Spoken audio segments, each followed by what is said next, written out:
Hey everybody, welcome to the Crypto Beach. Today we got the Bitcoin Queen. She's an influencer out here in Miami. She's gonna give us a look in her world. She's gonna talk about when she first bought Bitcoin. She's gonna give us a scoop on the community out here and give us some words of wisdom.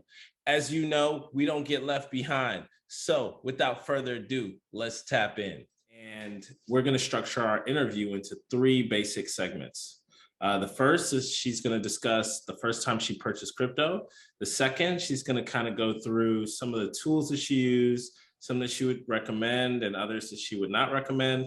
And then finally, the last section, she's going to talk about some trends in the crypto space. So without further ado, Bitcoin Queen, why don't you go ahead and take it away? Hi guys, what's up? I am the Bitcoin Queen. I am a local Miami staple here in the state of Florida, and I'm excited to be with you. So my first Bitcoin, let's start there. My first Bitcoin was actually, I was introduced to Bitcoin by a friend, and I did talk about Bitcoin previously with some of my college roommates actually, but I hadn't purchased it at the time. My first Bitcoin was gifted to me, I'll say that much. And then after I was gifted some, I went ahead and I bought some. It was during the 2017 run, basically. Prior to that, somebody had gifted it to me when Bitcoin was probably like $600. That's probably what the first small portion I received. So, from there, I kind of dove head deep, learning into it and seeing how things were different. I originally was in the healthcare industry. I wanted to go to school to be a doctor, and there was a few things that kind of, I guess, disillusioned me along the way. So I kind of fell in love with finance and the way that the money system worked and the way that Keynesian economics work and all the other stuff in between. So I ended up being in crypto full time. That's my first Bitcoin. Wow, that's an interesting story. You got gifted this Bitcoin. How did that work? Yeah, so there was actually so like I said, there was a friend group in college that I had that we came across. He was getting into Bitcoin, and he was telling me and his roommates about this cryptocurrency thing. And that's kind of when like all the memes on social media were popping up, and the social media was kind of like talking about cryptocurrency a little bit, not a lot, just here and there, and it was just memes and that kind of thing. And then someone's like, yeah, you want some? And I was like, yeah, sure. And they gifted it to me. And then from there, after, I saw things were continuing, and we were getting near the high peak of that 2017 trend, I decided to just buy some, and we went for it. So, yeah. So when it was gifted to you, like what wallet did you use? How did you store it? And how did you become familiar with those tools? I believe Coinami was my first wallet. I had a Coinami wallet. It's a multi blockchain agnostic wallet, so it can take Bitcoin, take Ethereum. I'm pretty sure it takes Tron, so it's multi-coin. And I mean, it was probably just the easiest thing to download at the time, and I just got it, and that was it. Cool. So now that you are obviously a lot more experienced in the cryptocurrency space, what kind of tools are you using today, and how are they different from what you used when you first got in the game? So originally I started, I think I used Binance as my first exchange, which you actually can't use Binance.com anymore if you are someone who's in the US. So that definitely has changed. And I think aside from Binance, I was using Coinbase. So I kind of like dibbled and dabbled a little bit in the concepts of trading and, just trying to trade in general. But, it's not as easy as people make it seem. And I feel like most people make the mistake of thinking they're a trader as soon as they get in. They're like, oh, I can trade this thing and I can make money and blah, blah, blah. But that's not the case. You really have to sit down. You have to learn how market movements work. And it's all tactic. It's all mind games. Because, I mean, the stock market is Forex is crypto times 10 times a baby. And that's really like how I can describe it. And you will literally lose all your money if you don't know what you're doing. Easiest, if somebody is interested in trading, what I tell them is to leverage things based off trends. So like right now, obviously we're on an uptrend with Bitcoin. We're actually at a stop because this weekend, I think it pumped to like 62,000, and then it's kind of been like in the same spot more or less for the past couple of days. So we're starting to go sideways. And things to pay attention to, for example, a bunch of miners have put their cryptocurrency on exchanges. So they're putting their Bitcoin on exchanges, which means that soon there's going to be a huge sell-off. Is it now? Maybe, maybe not. But because there was a huge pump, that could indicate that maybe they're gonna give it another go. Maybe there's gonna be another pump, and then after that, they're gonna sell. So chances are the market will dump. Just paying attention to those, things that happen, hash rate and all the kind of stuff is really important. Those are tools that I use now to kind of tell when we're moving. But, personally for me, Bitcoin is a very long-term hold. It's a lifetime hold, honestly. So I'm never necessarily going to get rid of my Bitcoin. I don't necessarily sell my Bitcoin. If I pay someone in crypto, I pay them in crypto. And that's just all there is to it. And I mean, for the most part, I've accumulated more crypto than I've paid out. And that's, as long as you're there and you continue to stay positive, then that's all there is to it. Definitely. So, Bitcoin, obviously there's Bitcoin and there are a lot of other coins out there. We've had folks come on the podcast and say, hey, look, getting Bitcoin is the first step. What's your take on it? And how do you view this, this kind of Cambrian explosion as they describe it? So I think everyone should have Bitcoin, regardless of what cryptocurrencies you're in, just because of what Bitcoin stands for, what Bitcoin is becoming, because it's not like all cryptocurrencies are becoming what Bitcoin is. They're striving to, but it's not there. I mean, there's no other countries that are adopting Doge as their national currency. You know what I mean? So everyone should have Bitcoin, just flat out. When it comes to other cryptocurrencies, I think that the same way that there are other assets when it comes to the stock market and when it comes to Forex, there's not just USD and there's not just Tesla. There are other stocks to invest in, and these are investment tools and investment mechanisms. And I think that it's, important to diversify. It's important to accumulate. But always remember, who's kind of at the top of the hill. Right now, we see the Ethereum blockchain taking a lot of hash power and having a lot of dominance in the market. However, that's mostly because of things that you use with Ethereum. It's not necessarily Ethereum directly. It's the NFTs, it's the DeFi, it's other things that account for people using this. But I always like to re-diversify my gains into Bitcoin, just for a long-term hold. So, for long-term hold, for something to sit on, sticking with the top cryptocurrencies are a must, and sticking with Bitcoin for me is number one. Oh, awesome. Thanks for that, that insight. You touched on something really interesting, I think, with respect to Ethereum and NFTs. Could you go into a little bit about that? There's a lot of hype in the media, and I know that you've been part of a few projects, so would love to learn about that. So NFTs are basically non-fungible tokens, and what that means is that something is not interchangeable for the other. For example, this pen is not interchangeable with this cork. They don't look alike, but if they had the same serial number, and maybe if they did look alike, then you couldn't tell one from the other. But because they have these indicators, you can't necessarily trade them against each other. So that could be something like a picture, or it could be some art, or it can be a deed to a car. We already have things like electronic titles that we get issued, from the state when you get a car or you have a lien. These are the same concepts, just on a blockchain. So they're real world assets that already exist. It's just putting them in a undistributed, undestructible database, basically. Yeah. So, I mean, anything can be an NFT. Right now, the hype is art. That's really like where it's kind of like made its, I guess, leadway, and what's really like pushed mass adoption past the limits that I've ever seen before. What's getting big right now is blockchain gaming for that same reason. Blockchain gaming has been around for a really long time, but because now we have these things called NFTs that you can have, a gun, let's say Fortnite, for example, and you can now own this gun and monetize off it if the game shuts down one day, you still own your assets rather than everything just going offline.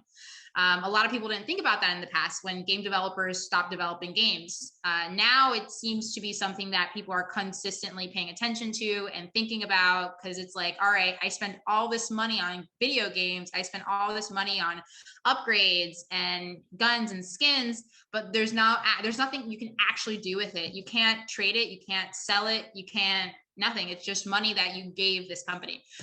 So these are things that people are paying attention to. It's basically tapping into a new world of collectibles, which I find to be important. And it's just like collecting baseball cards or, things that people collect in the past, cars, whatever it is. It's just a new market that's been created because people see, okay, well, now I can keep track of these things and I can build games on top of this tech that I can monetize off. So it's just given a new way of viewing the internet, in my opinion, really. So, I mean, NFTs have paved the way in these industries. It's going to continue to pave the way in other industries. We'll see when we get there.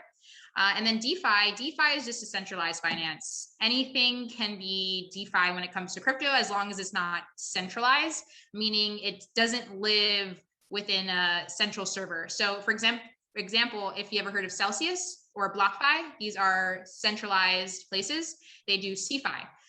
DeFi is, for example, a DEX where they don't need your social security number and they don't need your personal information for you to make a trade. And what's been popular in DeFi are things like staking, where you can place your coins and basically provide liquidity for a lot of these exchanges, and they will incentivize you by paying you in, let's say, their token, and their token, let's say, goes to $400, and you have a bunch of these tokens because you were staking. That kind of just makes you an overnight millionaire, which we've seen happen very often, and that's kind of the hype around DeFi for the most part. But those are the reasons that these two topics have been making headways, just because people have been investing into projects and providing liquidity to DEXs, and people have been learning new ways of monetizing content. Wow, with Miami kind of being, very like popular with the art community, with Art Basel and everything, how do you see the NFTs and sort of the intersection of physical art here in Miami?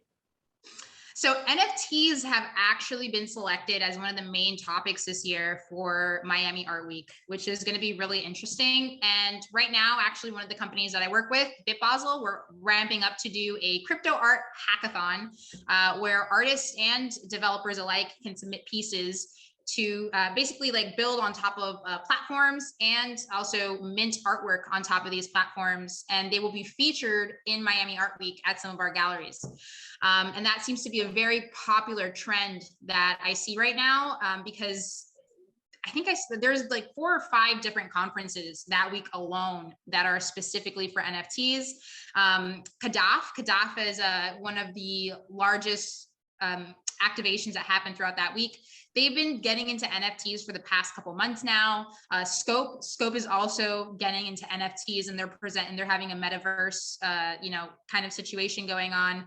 But NFTs and Metaverse, that's all what everyone is talking about this year. And I mean, yeah, it's due to a lot of, what nobody was really talking about the Metaverse before it came to NFTs, to be honest. I mean, you had things like virtual reality, you had Facebook doing Oculus, but there wasn't really, an entire, week dedicated to these things. People weren't necessarily pivoting too much into these realms. I mean, I know tons of artists who would do things and build worlds, but now is really the prime where people are actually paying attention and wanting to purchase these things because of NFTs, because a $69 million Beeple, because of Bored Apes, because of CryptoPunks. These things have kind of made their way into new collections and creating a new collectors and artist market. Traditionally, the art market really has been known for money laundering because you can't really tell somebody how much a piece of art cost. And we've only seen in, history, a lot of famous artists that we have now, like Picasso and, even Mozart, from music to physical art, it's always after they die and somebody decides, oh, this is fine art, and they value it, that they become what they become. You know, if somebody didn't come along and say that during their lifetime, they were poor people. And that's kind of the same thing that's happened for a really long time, until more of modern history, where people are like, oh, well, you know, I can actually pay an artist $200,000 and sell it to a museum for $1 million and say, well, that's how much that piece costs. And people use that for write-offs. So it's kind of created its own industry, not partially to get away from that. Because when you sign up for a lot of these platforms, they basically like make you like say like you're not going to, you know, manipulate sales, you're not going to do, you know, this and the third. Of course, there's people who do it, but it's a lot less, and it's a lot harder to kind of just price pieces at whatever cost. I mean, they still could do it, but that doesn't mean that the online market's going to value those pieces. And they're not necessarily also going to have good connections with the artist. So it's really important for just people to have good online rapport, online personas, to even like push the art. So it gives everything a life of its own. And it's kind of refreshing to see, you know, people actually doing it for the art. See kids, I've seen a lot of kids work on some of these projects and they've made thousands of dollars, which is, you know, unheard of. And it's shown a way for people to understand more about tech, more about development, more about making things, especially now. Now is a very important era. I think everybody, you know, if you're looking to make funds, like sure, invest in the stock market, invest in crypto, but it's really important to establish yourself and build a business. A lot of people don't build businesses. And I think that right now, we're seeing a lot of entrepreneurship, whether it's people creating things or, you know, developing whatever it is. It seems to be a very common trend right now. And I think it's going to be positive for the future. That's super interesting. You know, when it relates to like some of these projects, I know, you know, you mentioned NFTs, you know, having a strong community is super important. How do you evaluate the quality of the community that's being created? And how do you validate the people who are behind the project? Like, you know, could anyone walking down the street just say, hey, look, I'm about to take a bunch of, you know, Google, you know, clip arts and make it like an NFT project? Or are there ways that, you know, you would like look at somebody's background and resume and profile to evaluate if they're truly kind of, you know, doing it for the right reasons? So that's a can of worms in itself. So, I mean, technically, first and foremost, when it comes to community building, obviously, you know, if you have a Telegram group, right, and this is where you funnel everyone who is your follower or fan or whatever, if you're just getting spammed by a bunch of bots all the time, obviously that reduces the quality of the community, and people can see that it's more, you know, paid versus actual engagement. And, you know, even the sales in your art should also speak for itself. Now, can anybody do this? Yes. And that's the beauty of it. Anybody can get in, anybody can start. It's just how much work and dedication you actually put in. Intellectual property law didn't go anywhere just because it's on a blockchain now. It's still there. IP law still exists. So can you go online and just get a bunch of clip art? Sure. But is it, you know, is it royalty free? Is that clip, are you going to use it and then you're going to catch a lawsuit for it because you weren't supposed to use it and it wasn't, you know, for commercial use or whatever? Yeah, you can. It's still intellectual property. So if you use someone else's stuff, you know, expect to get sued if you did that. I think people value more individuals who like take the time to come up with creative things, even if they're simple. But I mean, for example, with a lot of these generative and regenerative projects, people like when the projects have reveals, which means that they were like randomized and not pre-minted. What some people try to get away with is pre-minting generative projects, meaning that before you even like mint it, they're already like compiled, versus you buy it and it needs time to compile, which it does, you know, things on the blockchain, and it plugs up with the softwares that they have and the smart contracts, and then it makes it. People value that more than pre-minted art for sure. But I mean, when it comes to even these teams and like these developers, a lot of these guys are anonymous sometimes. You don't know what they look like. You don't know who they are. If they're truly part of the cypherpunk movement, which is where this whole NFT thing came from. It wasn't for Beyonce. It wasn't for Doja Cat. It was for the guy that, you know, hacked Facebook and you didn't even know it, kind of thing. Like a lot of these artists come from the cypherpunk movement. I do have a friend, like I think he had his first NFT platform back in like 2017. He started the Artist Liberation Front. His name's Johnny Dollar. And I mean, a lot of those guys that, you know, he interacts with, for a long time, he was anonymous. And then he decided to start coming out because he started doing shows and, you know, stuff. But a lot of these people are anonymous. You only know if you know them in person, kind of thing. And I mean, that's the beauty of it. Anyone can do it. It's just really how much time, dedication, effort you put behind your work, how much integrity is behind your work, and letting the work speak for itself. Awesome. Awesome. I'm gonna shift gears a little bit here. So outside of NFTs, are there any other interesting trends that you're looking at, being that you've been in crypto for, you know, what is it, since 2017 now? I mean, most of it's been NFTs. Outside of that, it's been DeFi. Outside of that, I want to say social tokens and people trying to ramp up for the Lightning Network. So social tokens, I think, are going to be kind of like the next big thing, only because that's where, again, artists, big artists, the Beyonce, the Doja Cats, they come in. Anything that hits the big time artists is what's going to go mainstream naturally, because that's just what has the most eyeballs. So social tokens, I think Jim Jones and there's a couple others that have their own social tokens, but basically it's going to be something where it's your own cryptocurrency, but it's based off your persona, and art celebrities can give it utility. So like, you know, if you have a social token, you can join my group chat and I will talk in that group chat and you have access to me. Like imagine having access to Beyonce whenever you wanted to talk to her and you could say hi and she could say hi back. Like really. I think that's kind of like the next step. Artists monetizing themselves as individuals.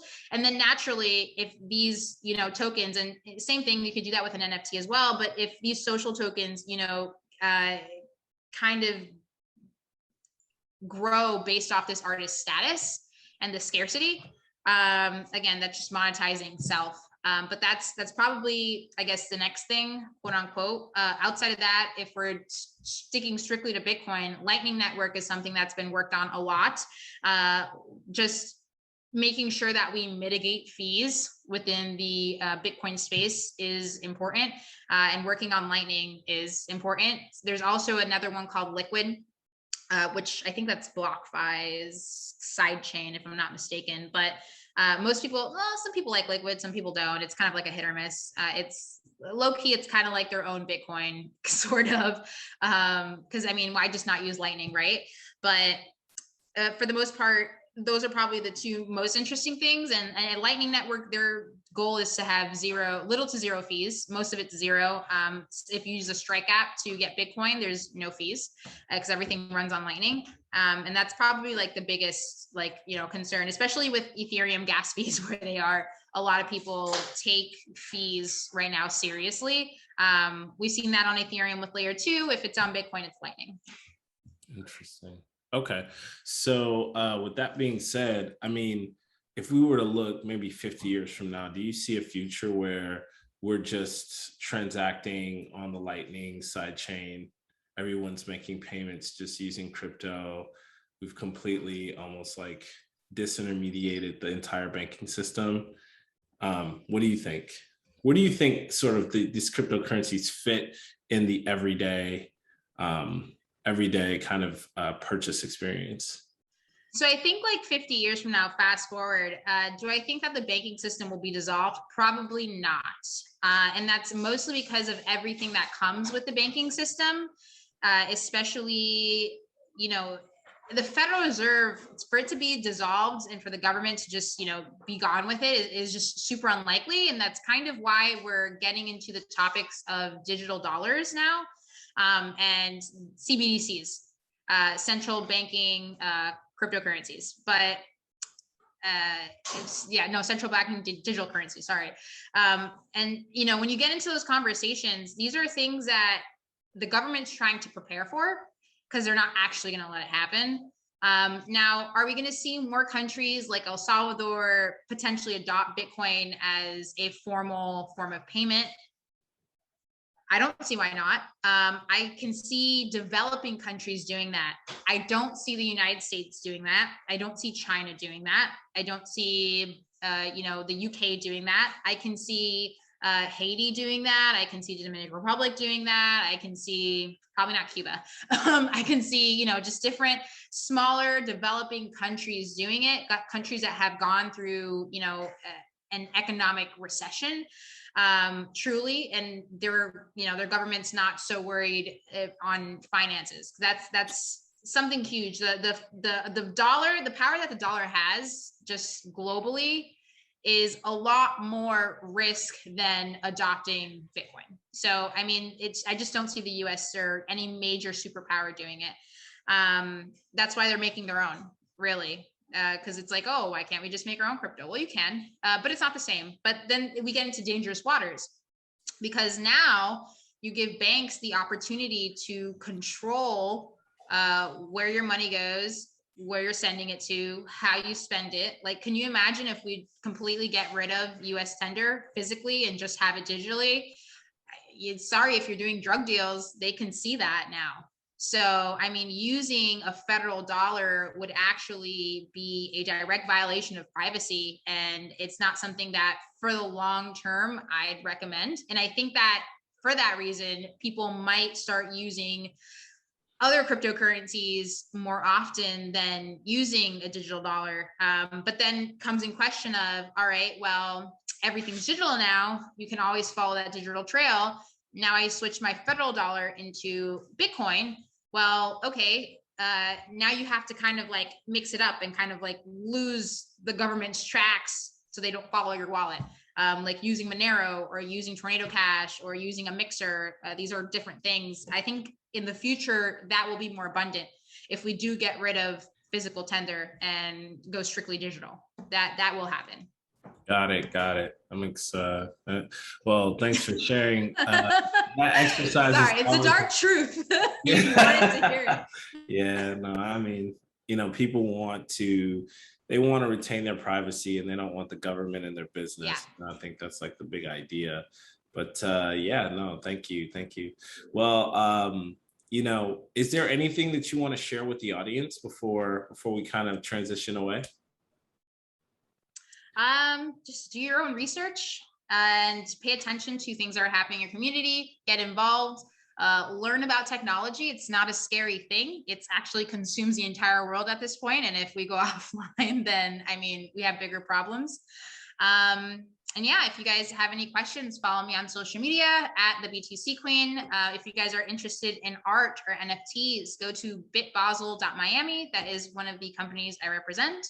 And without further ado, take it away. Hey, everybody, just to quickly wrap up another great interview with the Bitcoin Queen. She dropped a few gems for us today. First, if you're investing, get involved with Bitcoin. Second, get involved with your crypto community, both local and on a national level. Finally, make sure you do your own research. It's critical here. At the end of the day, it's that simple. Looking forward to seeing you guys here on the next episode of the Crypto Beach, where we don't get left behind. Hit that subscribe button. See you guys soon.